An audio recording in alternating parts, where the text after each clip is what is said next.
Halo sahabat Inosi, selamat datang di episode terbaru podcast kami, tempat di mana gagasan-gagasan pendidikan bertemu dengan masa depan.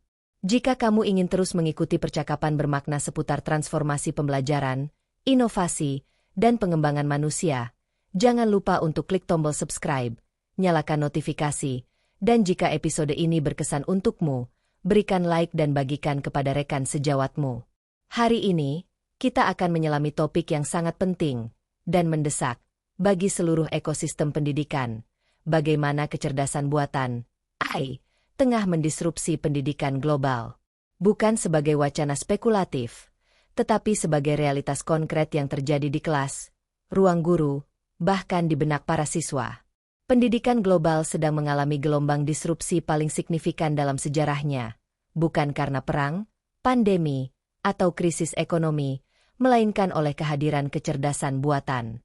AI telah muncul sebagai kekuatan struktural baru yang mengubah bukan hanya alat-alat belajar kita, tetapi juga cara berpikir, merancang, dan memaknai proses pendidikan itu sendiri.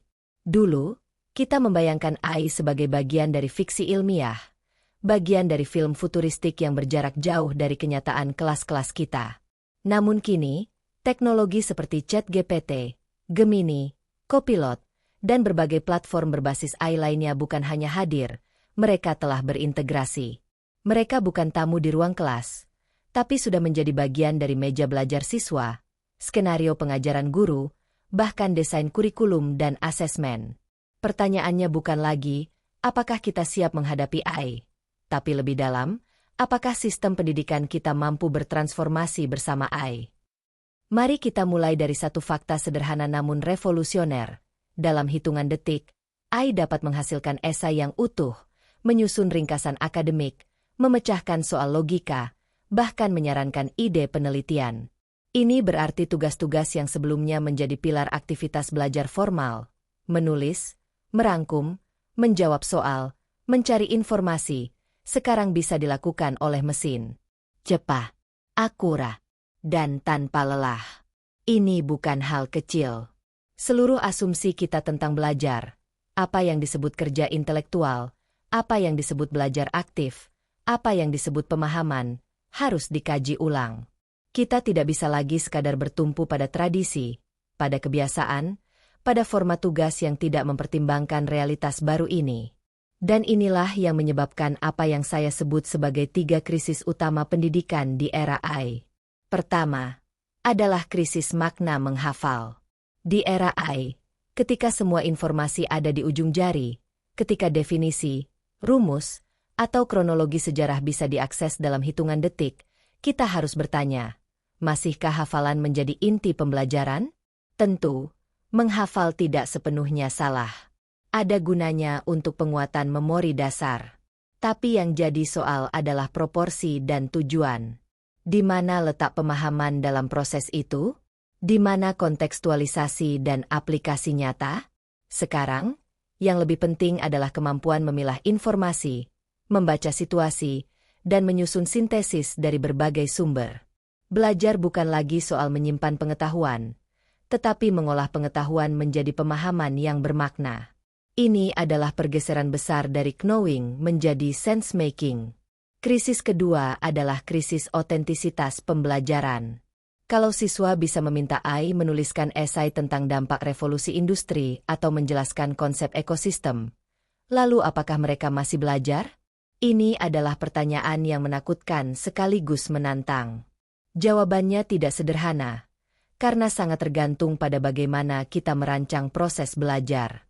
Jika tugas-tugas hanya berupa esai satu arah tanpa dialog, refleksi, atau revisi, maka benar, AI akan menggantikan proses itu.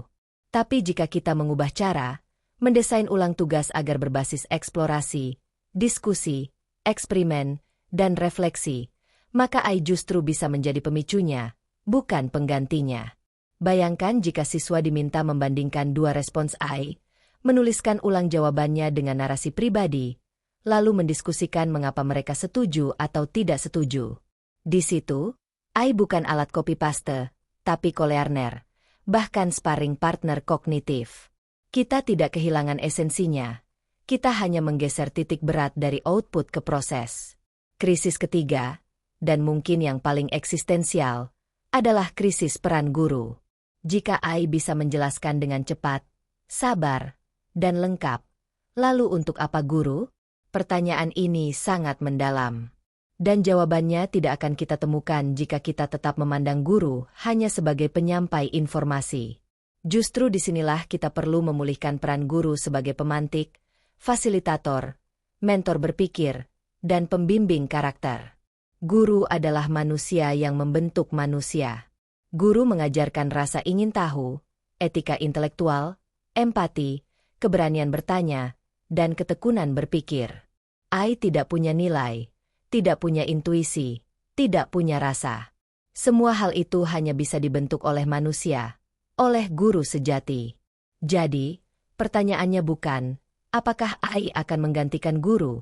Tetapi, bagaimana guru akan bertransformasi dan menegaskan kembali esensinya di era baru ini? Disrupsi ini sesungguhnya membuka ruang yang luas bagi pendidikan untuk rebot.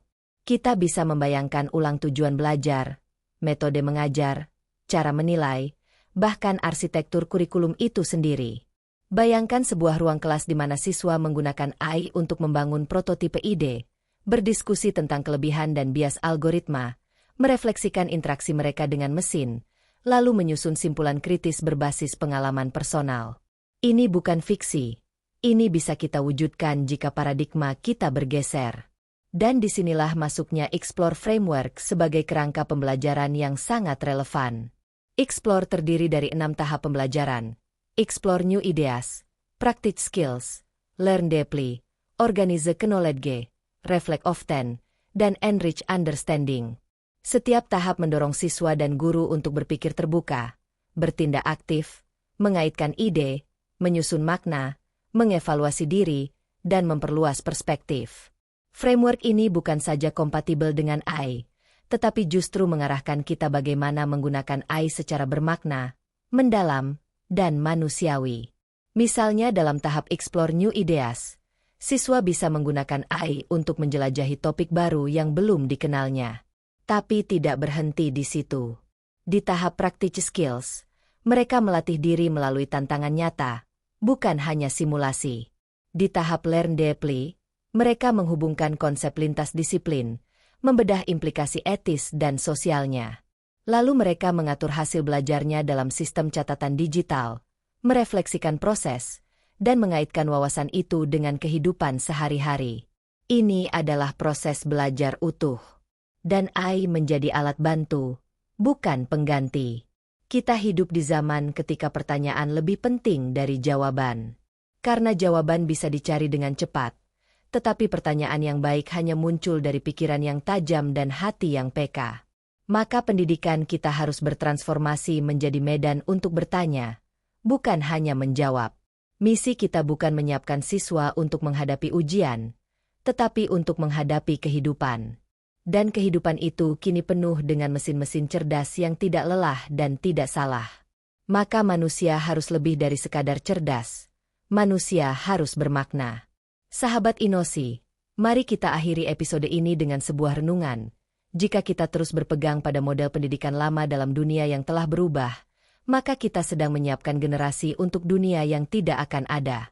Sebaliknya, jika kita berani membuka ruang eksplorasi, memanfaatkan AI secara bijak, dan memperkuat nilai-nilai manusiawi dalam pendidikan, maka kita sedang menciptakan masa depan yang tidak hanya canggih, tetapi juga beradab.